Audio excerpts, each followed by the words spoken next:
Okay, for our opening remarks, may we call on Ma'am Gretel.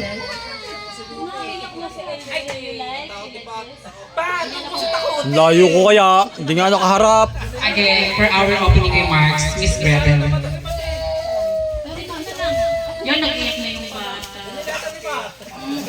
Siguro din nila sa nanay pa. Ayun, hello po, good morning po.